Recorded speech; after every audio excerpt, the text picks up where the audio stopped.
Semoga Prof. Baiklah, Ibu dan Bapak sekalian yang saya hormati, pada sore hari ini pertemuan yang ke-7 ya, di dalam topiknya itu ya epistemologi 2 itu ya. Tapi kan sangat fleksibel itu antara ontologi dan epistemologi, nggak bisa dipisahkan ya. Itu hanya sebagai penanda saja. Dan pada sore hari ini saya tadi sudah menawarkan ada 3 kemungkinan skema kegiatan kita.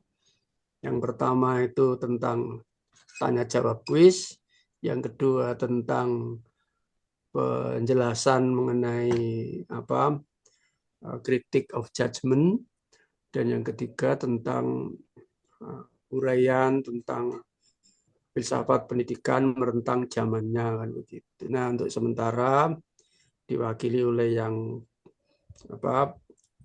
pertama atau yang terdepan, Bu Jayanti, meminta untuk tanya jawab tentang kuis dulu. Baik, silakan. Nanti teman yang lain silakan Bapak Ibu. Boleh kuis 5, boleh kuis 6 ya. Raise your hand di dalam layar. Silakan yang ingin bertanya tolong di raise your hand. Hingga nanti saya tinggal menunjuk. Nah, begitu.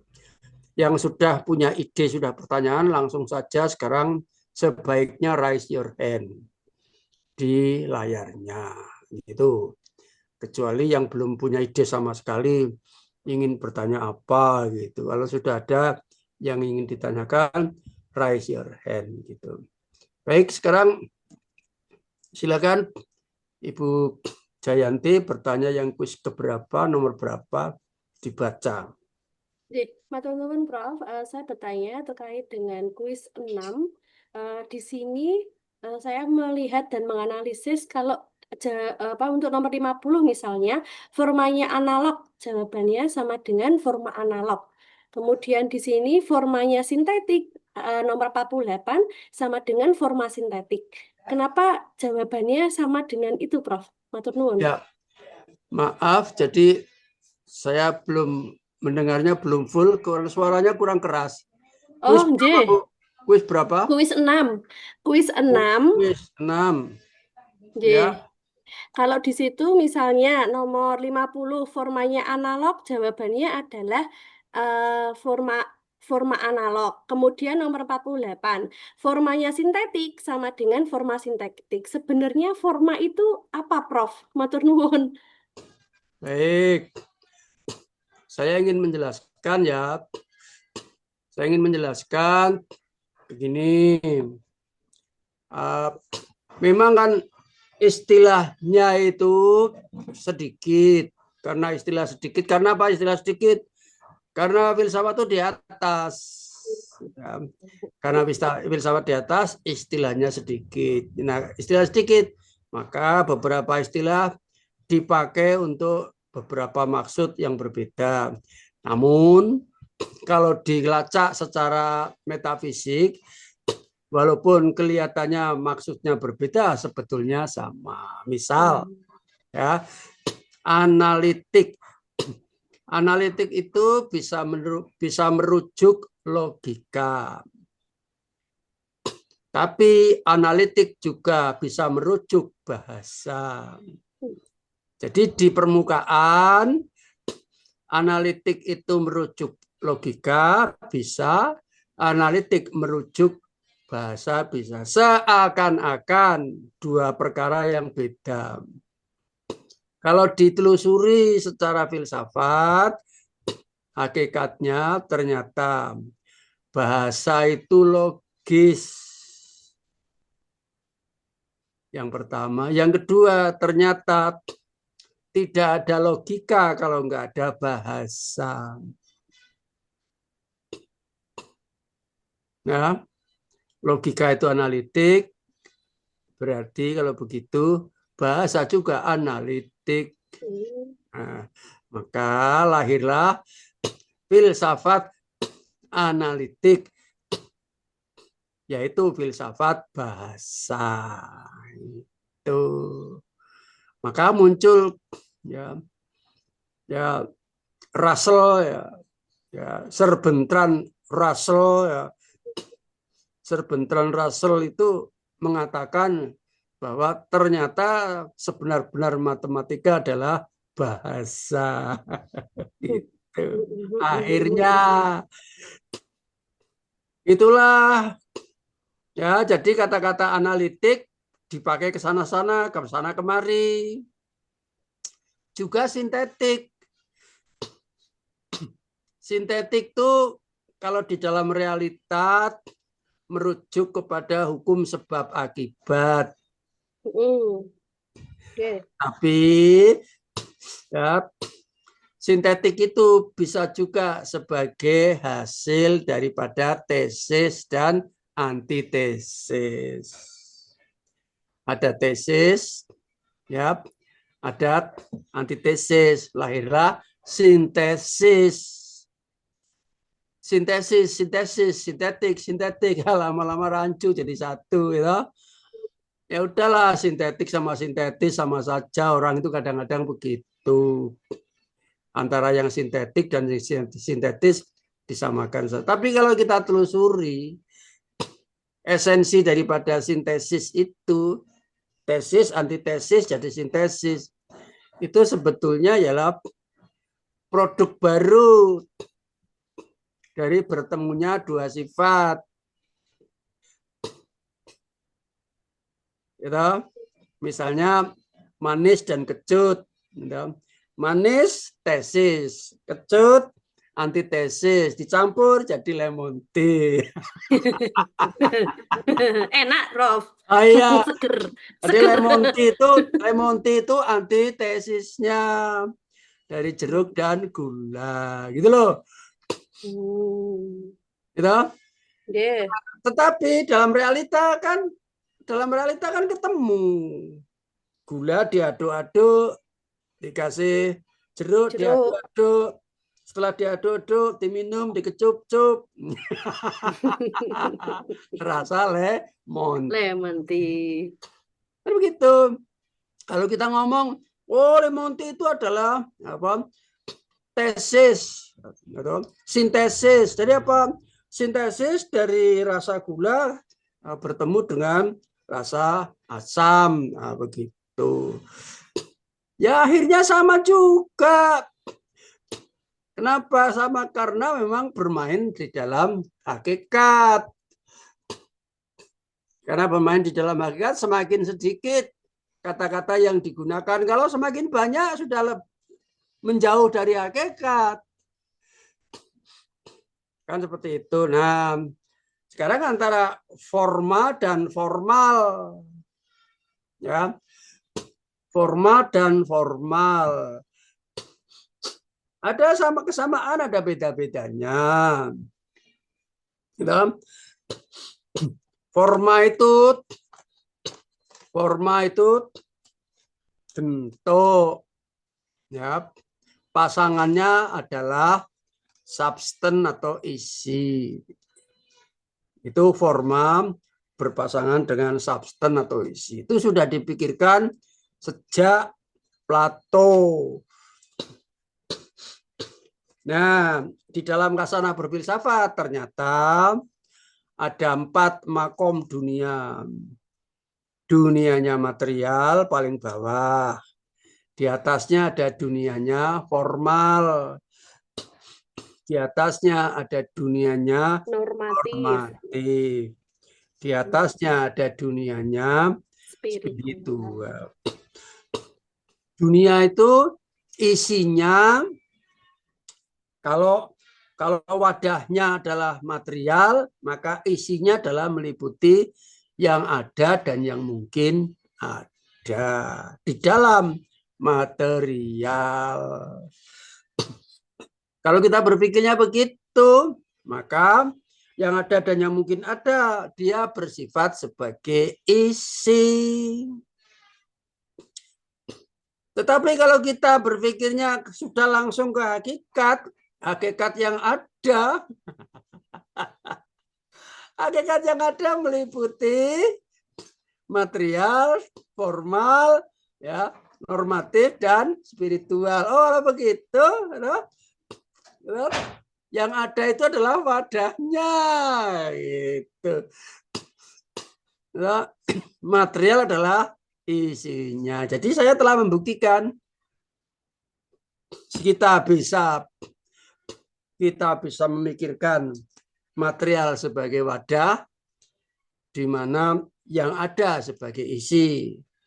Tetapi sebaliknya tadi saya telah membuktikan bahwa yang ada bisa sebagai wadah, material sebagai isinya. Kan begitu. Maka kan begitu. Itulah kalau dilihat secara sepintas, diambil jalan pintas, sepertinya kontradiksi. Ya, sepertinya. Sepertinya kenapa? Karena kita masih memikirkan. Dalam realita, betul-betul kontradiksi. Kontradiksi itu apa? Pembeda. Gitu aja. Kontradiksi itu pembeda. Pembeda itu apa? Pembeda itu ilmu. Jadi sebenar-benar ilmu dunia itu adalah kontradiksi. Gitu. Ya. Yang tidak kontradiksi bersifat identitas itu hanya ada di dalam pikiran atau kuasa Tuhan. Kan begitu. Nah, sekarang ini kuisnya tentang formanya. Ini kan begini, ya. Jangankan jadi nomor 50, sekarang dari nomor 1 saja nggak apa-apa. Ya. Isinya bilangan. Ya. Bilangan itu kan kita bisa mengerti bilangan karena ditulis, didengar. Kan gitu kan? Kita bisa mengerti bilangan kalau ditulis dan didengar. Tetapi yang ditulis dan yang didengar itu bukan bilangan itu sendiri. Yang ditulis dan didengar itu adalah bentuknya atau formanya. Sedangkan isinya ya, yaitu nilainya yang ada di dalam pikiran yang bersifat absolut. Kan begitu. Semua yang dilihat, semua yang didengar itu bentuknya. Anda sekarang sedang menyaksikan Pak Marsigit. Pak Marsigit yang kamu lihat itu bentuknya. Nyatanya Pak Marsigit nggak ada kalau di depanmu itu. Ya. Pak Marsigit jaraknya puluhan kilometer kok. Ya. Nah, dikirain Pak Marsigit ada di depanmu. Ya salah. Itu bentuknya. Kan begitu. Tetapi itulah kita berkomunikasi melalui bentuk. Ya. Kita berkomunikasi melalui bentuk itu diuraikan dalam The Critique of Practical Reason oleh Immanuel Kant. Seperti itu. Nah, ini mungkin saya menjawabnya untuk sekian banyak dari Anda semuanya. Kemudian formanya bilangan. Formanya bilangan yang didengar bisa. Karena bentuknya. Yang ditulis bisa. Jadi kalau dijawab apa? Formanya bilangan adalah ucapan bilangan, betul. Ya. Kemudian bacaan bilangan, betul. Tulisan bilangan, betul. Lambang bilangan, betul. Itu semua ya. Daripada saya satu persatu masih ada data yang tercecer, maka aku sebut saja sebagai forma bilangan. Nah, gitu. Dan forma bilangan hanya dikenal di filsafat. Untuk orang awam tidak akan pernah kenal di filsafat saja, filsafat Pak Marsikit. Gitu. Coba kamu cari di buku, nggak ada. Sebenar-benar filsafat itu unik. Unik itu ganjil. Dan sebenar-benar ganjil itu ilmu. Jadi nggak usah khawatir. Pak Marsikit ini berilmu. Alhamdulillah. Ini ngecap. Ya, Prof. Kan sudah jadi profesor, Prof. Ya. Iya, ya, coba kamu cari di Malioboro ada barangnya gini. Quiz, quiz, quiz, quiz, quiz, quiz. Segar dingin, segar dingin. Oh, enggak ada.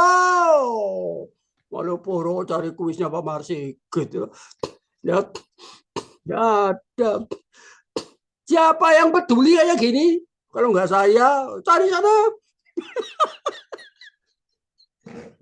Ini semuanya adalah dari konsekuensi berpikir. Ya, dari konsekuensi berpikir. Apa ada yang bisa debat? Ya silakan mau debat. Itu artinya kalau nggak ada yang lagi bisa debat, itu artinya ini semua adalah bersifat ontologis, mendasar. Apa ada yang mau mendebat forma bilangan diganti apa? Ya silakan. Pasti terangkum di dalamnya. Pak, yang namanya forma bilangan itu ya lambang bilangan. Masuk dalamnya. Ya. Apa saja silakan. Ya, kalau mau debat. Nah, gitu. Jawabannya jawaban, walaupun nggak penting ya, penting-penting juga. Itulah filsafat. Kamu jangan terbuai. Oh, jawaban nggak penting. Oh, jawaban nggak penting. Gitu. Nah, maka dalam filsafat, ya, jawaban itu nggak penting sekaligus penting.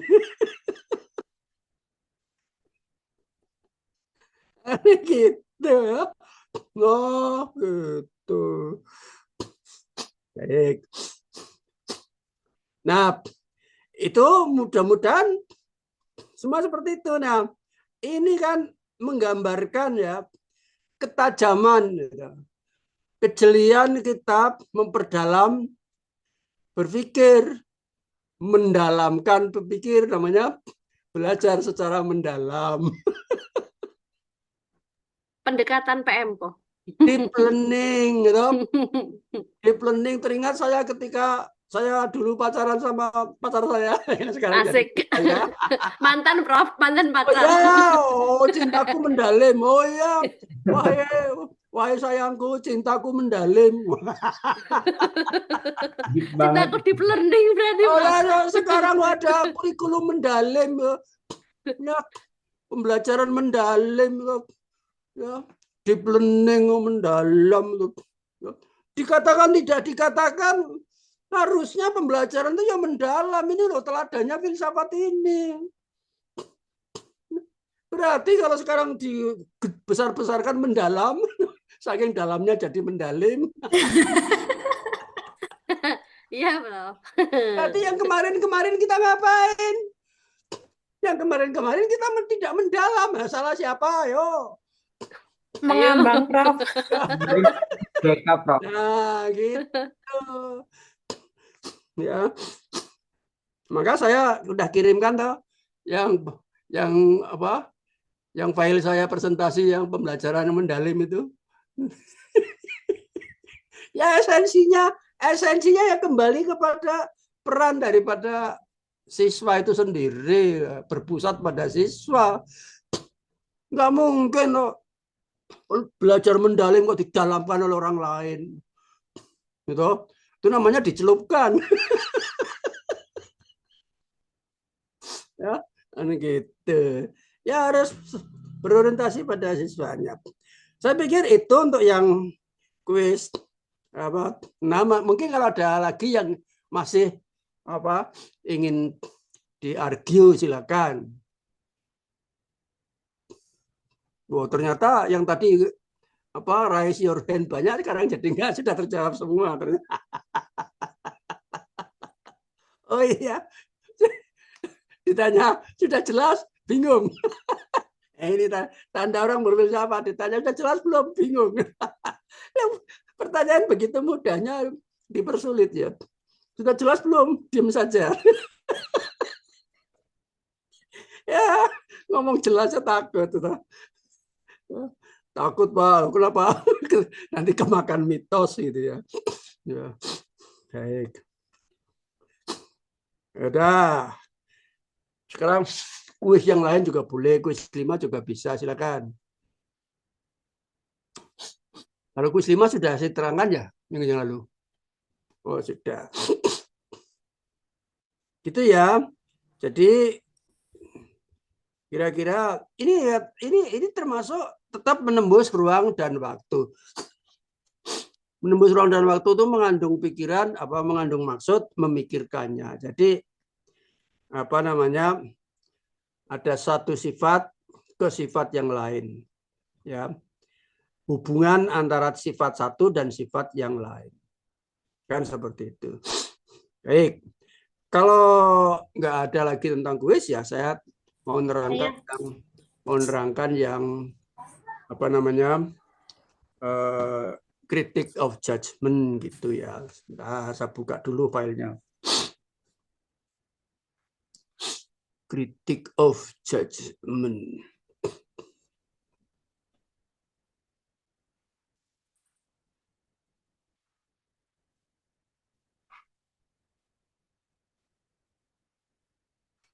Oke. Sekarang saya akan share.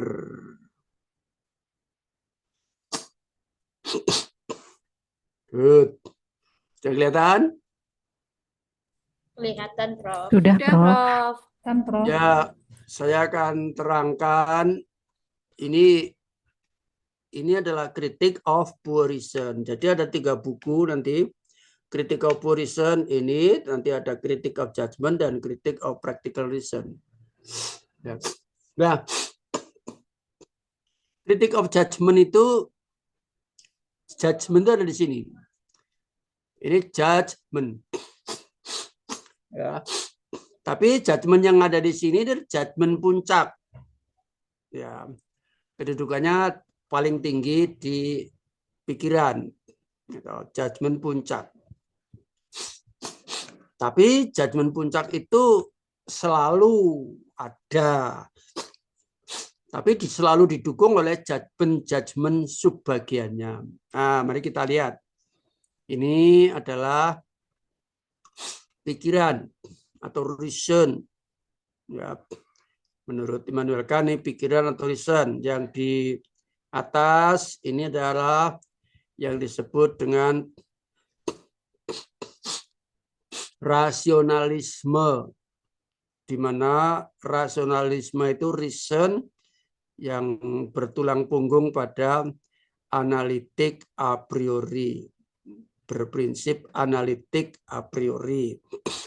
Analitik itu logika, a priori itu sebagai akibatnya, ya. Akibat sesuatu yang logika yang mengalir, kita bisa membayangkan. Ya, kita bisa membayangkan adanya logika yang mengalir. Nah, terus yang di bagian bawah ini juga reason. Tapi reason yang bersifat empiris. Ya. Reason yang bersifat empiris ini ada 2 backbone, tulang punggungnya atau komposisinya, yaitu sintetik a posteriori. Sintetik itu hukum alamnya, hukum sebab akibat, a posteriori itu sebagai hasil daripada pengalaman. Oke, mari kita runut ya terjadinya judgment itu seperti apa. Ya. Nah, judgment itu kalau kita runut, maka di tingkatan bawah daripada yang tertinggi itu, di bawahnya, ke sana di bawahnya maupun di bawahnya ke pengalaman di sini, setiap tahap ada judgment. Maka kalau orang awam ya ada judgement. Judgement itu keputusan. Ya. Ada keputusan penglihatan, keputusan mendengar, ada keputusan kesadaran, ada keputusan imajinasi, ada keputusan persepsi, ada keputusan intuisi, ada keputusan sensasi, demikian seterusnya. Kalau di logika ya ada keputusan konsep, ada keputusan hubungan antar konsep, ada keputusan logika, ada keputusan a priori, ada judgement kognisi, gitu. Nah, yang pada akhirnya adalah judgement tentang gagasan atau idea-idea yang terdiri dari kumpulan konsep-konsep. Nah, ada dua macam sebetulnya. Gitu. Ada dua macam, yaitu konsep yang bersifat murni dan konsep yang bersifat empiris. Konsep murni itu dihasilkan oleh matematika, oleh logika murni, ya, yaitu analitik a priori. Sedangkan konsep empiris dihasilkan oleh pengalaman melalui penginderaan dari sini, yaitu melalui panca indera. Panca indera itu berarti di sini ada sensibilitas, ada degree of sensibilitas, derajat kepekaan melihat, kepekaan mendengar, derajat daripada perception, ada derajatnya. Semakin tinggi derajat perceptionnya, semakin clear menjelasnya, menangkap informasi. Maka di sini ada prinsip-prinsip, ada analogi of experience. Jadi artinya seseorang bisa mengerti pengalaman karena punya referensi tentang pengalaman. Kan begitu. Ada juga postulat empirical, ada postulat-postulat di dalam dunia empiris. Kan begitu. Nah, jadi bentar. Ya, postulat-postulat itu antara lain ialah adanya pengelompokan daripada realita-realita, fenomena-fenomena. Oh, ini jenis manusia, oh ini jenis melata, oh ini jenis laut, ini jenis binatang di daerah pegunungan, dan seterusnya.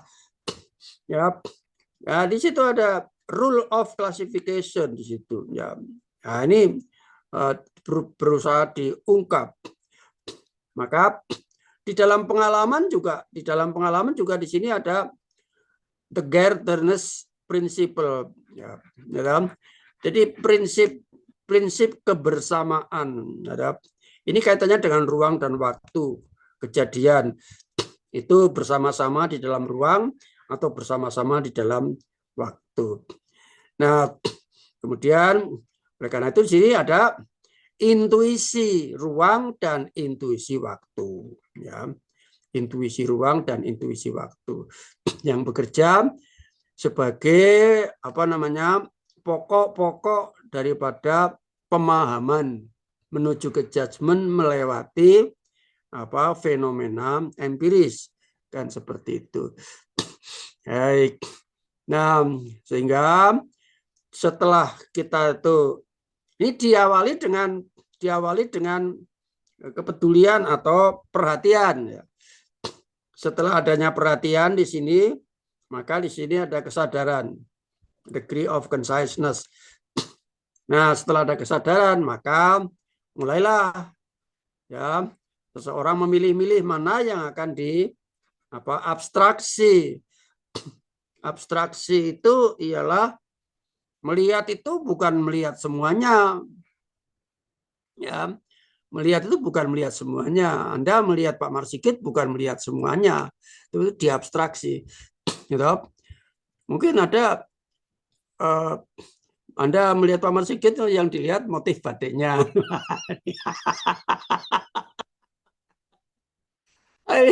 Ngapa dia tuh gelelang, gelelang, gelelang, gelelang. Anu, Pak. Ditanya nggak dengar loh. Dipanggil juga nggak dengar dong dia itu sedang perhatian pada motif batiknya. Ini batik tidak bermotif kok, diperhatikan motif yang tidak bermotif ya, ya, batik kontemporer. Bingung sendiri loh. Nah, makanya itu ada abstraksi loh. Jadi ketemu Pak Sigit, Anda itu mengabstraksi loh. Kacamata nggak penting gitu. Batik nggak penting. Yang dipentingkan ini suaranya ini. Suara aja macam-macam. Pak Sigit agak pilek-pilek selalu. Itu nggak penting. Yang penting itu esensi pembicaraannya itu apa. Itu. Ya, karena pilek jadi tambah pilek lagi nanti psikologi. Nah. Wah, napasku sesak, sesak betul. Ya, namanya psikologi. Nah itu, ya, oke. Sekarang saya akan share lagi. Ya.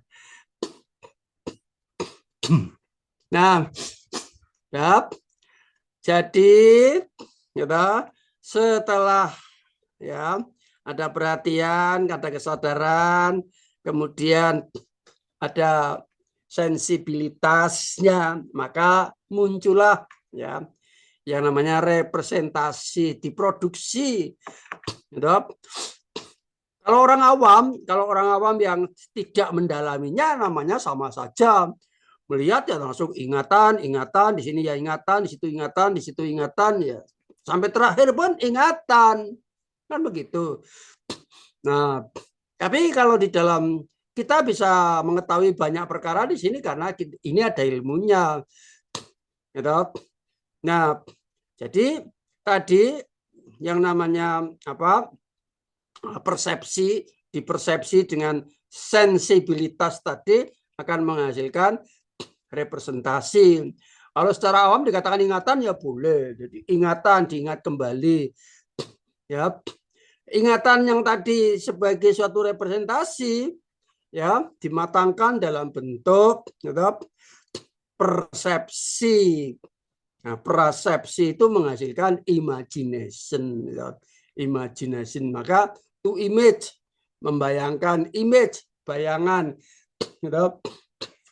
Kalau diawamkan jadi ingatan ya boleh saja. Oh, kamu punya imajinasi enggak? Imajinasi itu apa? Kamu ingat enggak? Oh ya ingat, ya sudah. Berarti kamu imajinasinya bagus, kamu masih ingat. Ya selesai, di sini pasti relevan dikatakan ingatan gitu ya. Kan begitu. Kok kayak psikologi Pak? Memang filsafat itu psikologi, kan begitu kan? Tapi psikologi wacana. Baik. Jadi imajinasi itulah ya salah satu yang kemudian kalau ini imajinasinya tidak pakai dasar, ini rapuh, penglihatannya rapuh, kok tahu-tahu muncul imajinasi ketika kita tidur. Ya, muncul imajinasi, tapi imajinasinya tidak punya dasar. Gitu. Ya, dasarnya apa? Dasarnya random. Gitu. Muncul secara spontan. Gitu. Maka lahirlah dalam bentuk mimpi, kan begitu. Nah, tapi yang punya dasar kokoh berdasarkan pengamatan, pendengaran, panca indera dan sebagainya, kokoh kuat, maka lahirlah apa tunggal maupun plural menjadi satu ya. Nah, ini lahirlah yang namanya pengetahuan sekaligus sensasi gitu ya. Nah, imajinasi dari sana tadi menghasilkan suatu sensasi. Sensasi apa? Ya pengalaman gitu.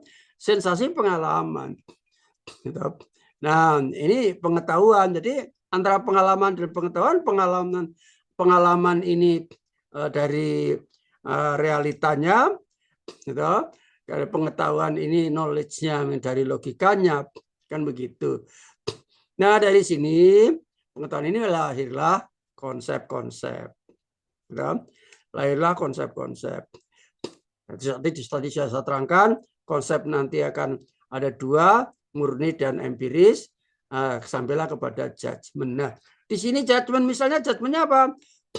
Kamu tadi melihat Pak Marsikit enggak? Enggak. Loh, kenapa kamu enggak bisa melihat Pak Marsikit? Tadi Pak Marsikit ada kan? Kamu lihat enggak? Enggak. Berarti judgment penglihatannya bermasalah. Gitu?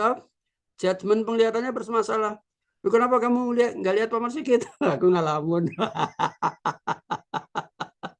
Ya, kenapa ngalamun? Tadi aku terpana pada motif batiknya. Motif batik kok tidak bermotif. Nah, gitu. Ya, sehingga aku ngalamun kemana-mana ya karena aku suka batik ya, misalnya. Nah, ternyata Pak Marsikit sudah menjawab, itu batik kontemporer itu ya. Suka-suka. Nggak ada nih gerak-gerak Solo atau gerak-gerak Jogja itu ya. Gitu. Baik. Lahirlah, maka lahirlah judgment itu. Nah, karena apa? Karena filsafat itu kan bahasa. Ya, maka judgment itu kan bahasa. Rumah daripada filsafat adalah bahasa, rumah daripada judgment juga bahasa. Nanti kita akan cek ya. Nah, sekarang kita lihat dulu di sini ya. Judgment adalah pengambilan keputusan ya, yang bersifat kompleks dan terpadu di atas perhatian, kesadaran, dan idealisasi. Ini saya tambahkan satu idealisasi. Kalau perhatian sedikit, kalau kesadaran memang banyak sekali diulas di situ, di dalam buku itu. Kemudian melibatkan objek keputusan. Jadi keputusan itu selalu ditanya, keputusan tentang apa? Itu pasti ada objeknya. Keputusan tentang pendengaran, keputusan tentang penglihatan, keputusan tentang pikiran, dan seterusnya. Nah, kalau di dalam bahasa, karena rumahnya pikiran adalah bahasa, maka keputusan itu dituangkan dalam bentuk bahasa. Subjek, predikat, objek, atau dalam matematika adalah kalimat matematika. Benar dan salah, bernilai benar dan salah bisa. Nah, kemudian melalui proses imajinasi. Nah, imajinasi itu intuisi. Kalau secara awam dikatakan ingatan, ya boleh. Ya. Logika, nggak mungkin seseorang tuh bisa berlogika kalau nggak ada ingatan. Kan begitu. Nah, sebenar-benar sensasi, jangan dikira sensasi hanya pengalaman saja. Berlogika juga bersensasi. Apa? Pengalaman berlogika, kan begitu. Lu kenapa begitu? Filsafatnya udah tinggi kok, kan begitu. Nah, maka ada kemampuan imajinasi ingatan ini tergantung dari intuisi ruang, intuisi waktu, kemudian nanti akan menghasilkan bayangan baru, menghasilkan ingatan baru, dan yang pentingnya adalah menghasilkan skema konsep, gitu. Skema konsep atau rancangan konsep, gitu. Rancangan konsep, tepatnya sebetulnya adalah skemata begitu. Dan semuanya itu dalam rangka membangun struktur ilmu. Nah, tadi sudah saya terangkan, judgment itu ada di dalam innate. Innate itu ada dua. Kalau menurut Immanuel Kant itu innate-nya innate yang berjalan, yang berproses. Tapi untuk para filsuf yang lain mengatakan innate-nya innate yang statik, atau materi, kan begitu. Nah, maka di sini ada menurut Immanuel Kant ada intrinsic a priori judgment, ada a priori judgment, ada a posteriori judgment, ada analytic judgment, ada synthetic judgment, dan sebagainya. Saya terangkan, berikan contoh ya.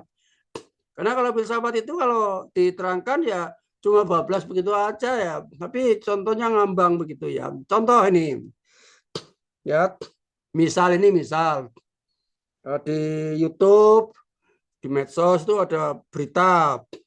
Beritanya adalah Qatar, ibu kota Qatar, Doha diserang oleh Israel. Betul? Betul ya? Betul. Nah, orang itu karena satu, karena penasaran, karena marah, karena berharap yang sangat, ya. Kalau bahasa Jawa ya selak kebelet, kan begitu ya. Berharap yang sangat, mintip-mintip begitu ya. Nah, orang itu kemudian dia punya pikiran, Mbok Yao ya, Arab itu nyerang kembali. Akhirnya dia bikin video. bikin video yang mungkin tidak benar, kurang pas, kurang benar. Oh, negara Arab bersatu menyerang Irak, menyerang Israel. Israel hancur baur. Gitu. Oh, gambarnya macam-macam akhirnya di like sama banyak orang, gitu kan. Padahal kenyataannya nggak ada. Ini yang dimaksud membuat video ini yang dimaksud keputusan a priori. Gitu. Ya, keputusan a priori, peristiwanya belum ada. Dibuat. Nah, saya beberapa kali juga ketipu kan baca riwayat pejabat-pejabat gini. Ternyata di bagian belakang sekedar ilustrasi. Ya, bikin konten itu macam-macam. Gitu. Nah, itu sudah mereka nggak sadar kalau dia dalam filsafat namanya keputusan a priori judgment gitu. Ya. Dalam filsafat namanya a priori judgment kan begitu ya. Nah, kalau yang a posteriori judgment ya, itu ya setelah ada kejadian baru diberitakan. Setelah ada kejadian baru diberitakan. Setelah ada kejadian baru diberitakan. Ini kejadiannya belum ada dibikin. Jadinya hoax. Jadi ini a priori judgment ini bisa menghasilkan hoax gitu ya. Baik, saya teruskan. Gitu. Saya teruskan share-nya tadi. Baik. Nah, judgment itu menghasilkan struktur internal yang analog dengan struktur output-nya gitu. Jadi artinya struktur internal analog dengan struktur output-nya gitu. Di dalam pikiran dia gitu loh. Di dalam pikiran dia ya, ketika Qatar diserang oleh Israel, dia berharap ya di dalam pikirannya itu sudah berharap bahwa negara Arab itu membalas gitu. Arab Saudi, Qatar dan Iran. Wah, bertiga membalas gitu. Wah, kalau mau seru lagi tambah Indonesia. Berharap harapan di dalam internalnya itu sama dengan outputnya yang dia bikin video itu. Itu maksudnya ya. Oh, ini baru kita lihat dari sisi judgment-nya loh ya. Nah, menghasilkan struktur internal yang analog dengan struktur output-nya. Kan gitu ya. Nah, di sini ditekankan berbasis kepada prosedur based innate yang tadi saya katakan ya. Jadi yang dikritik dari judgment dari Immanuel Kant itu pengambilan keputusannya itu pengambilan keputusan yang berjalan ya. Itulah ya bisa saya sebut bahwa saya gunakan teori daripada Immanuel Kant ini mendasari matematika ya yang saya pakai, dan kesimpulannya apa? Matematika dibangun di atas kontradiksi. Kalau hanya matematika enggak, semuanya apa? Kehidupan ini dibangun di atas kontradiksi. Kontradiksi itu apa? Kontradiksi itu realita. Kontradiksi realita itu apa? Beda. Jangankan saya dengan Anda, aku pun beda ya. Yang apa? Yang tadi dengan yang sekarang. Kalau tadi belum haus, sekarang sudah haus. Mana minumku? Jauh.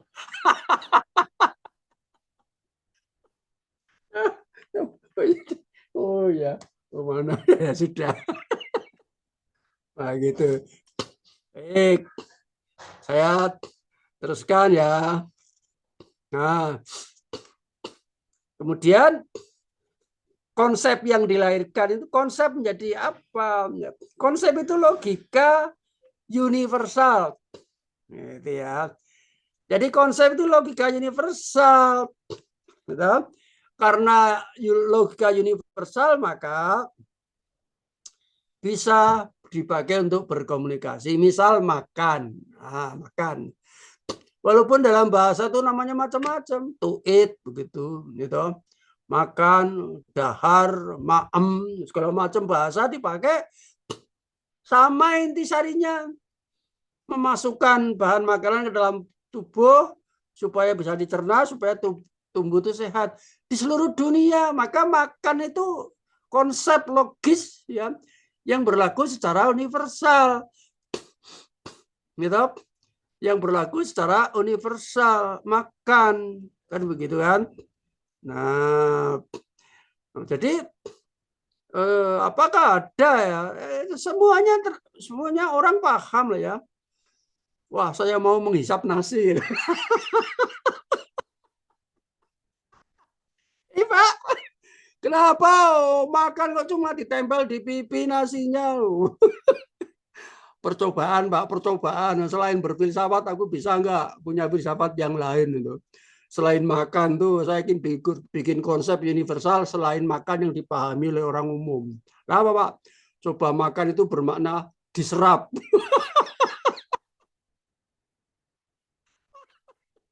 Ya, ya coba saja.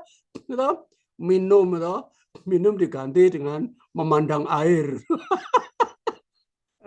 Ya coba saja gitu ya. Nah, jadi logika sebagai pernyataan bentuknya dan sebagai aturan isinya. Ya, bentuknya berupa pernyataan, isinya berupa aturan.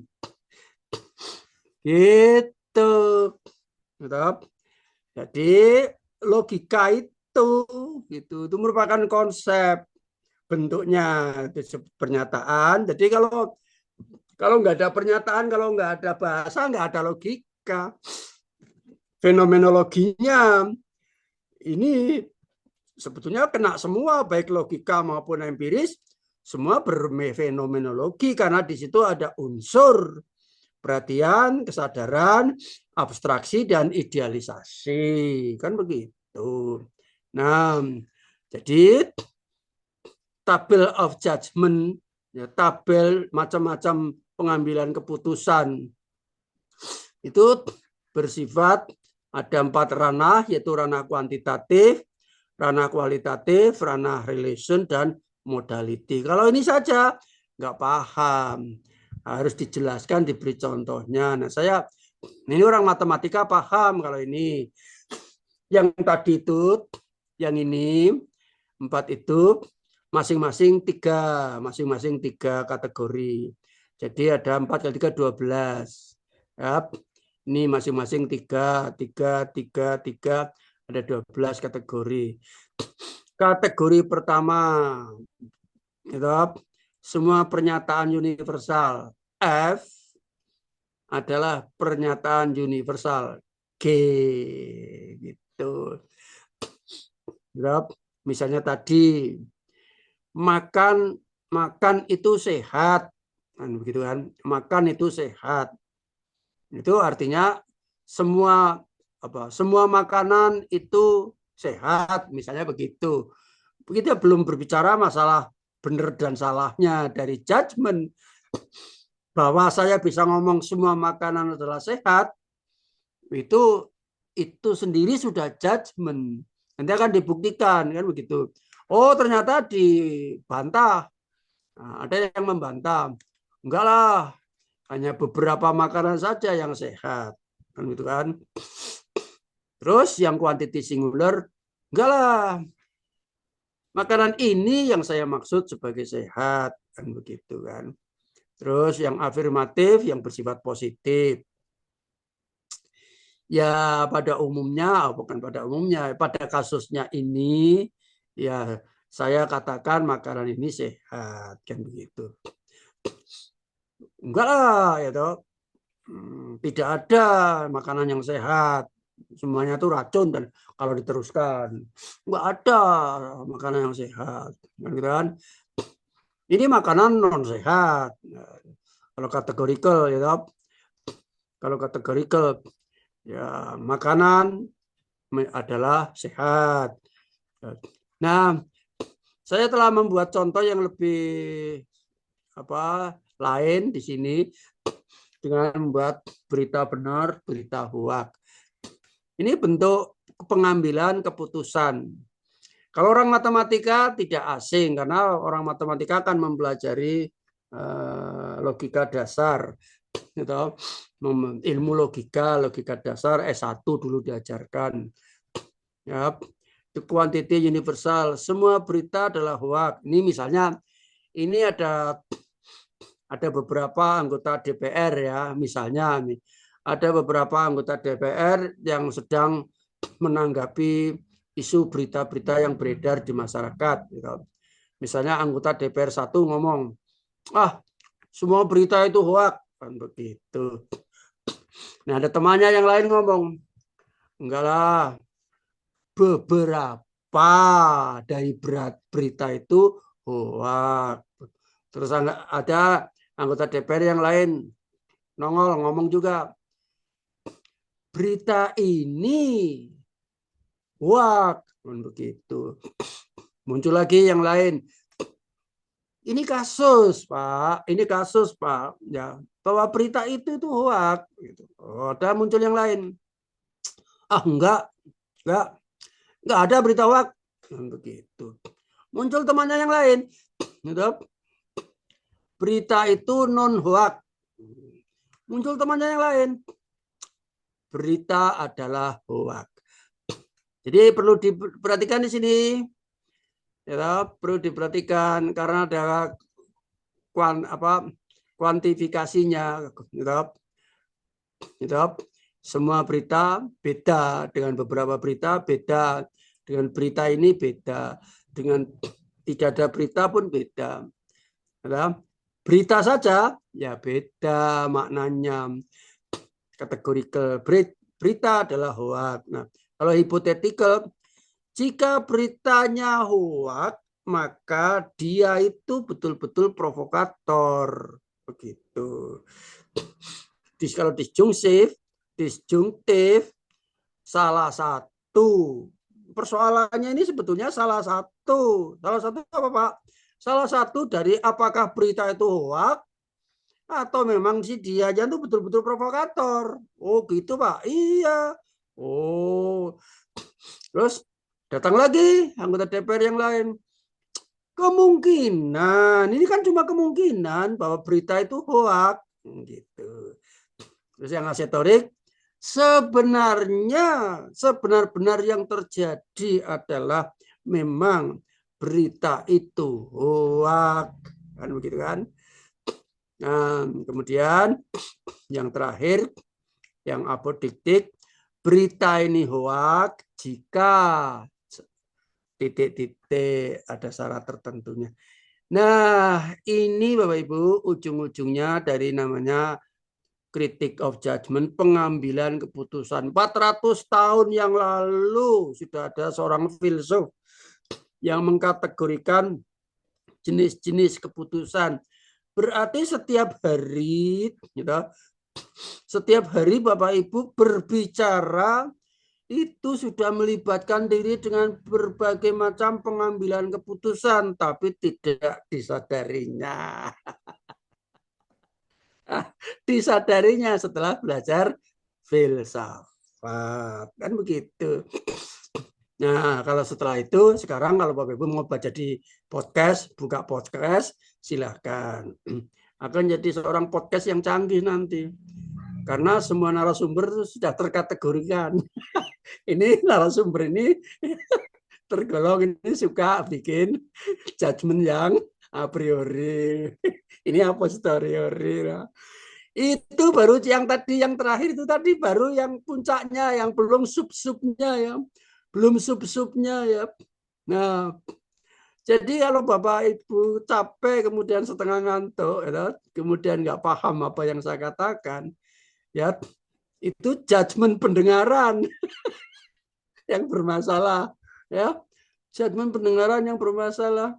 Bapak Ibu tadi minum ultraflu misalnya, ada gini ya, dikasih cagak sini mata ya, ya cuma kayak gini aja, jadi itu kesadarannya menurun, degree of consciousness-nya itu menurun begitu.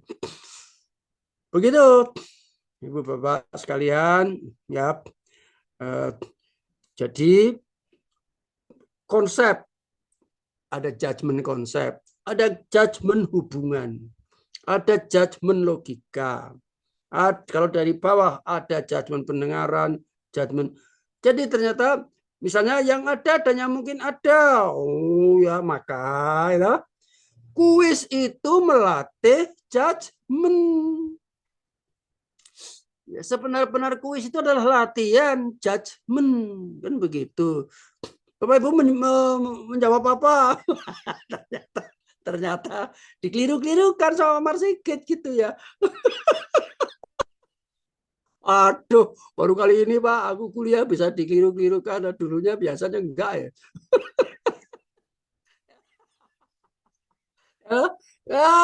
Itu karena apa? Karena ditandingkan dengan judgementnya Pak Marsikit.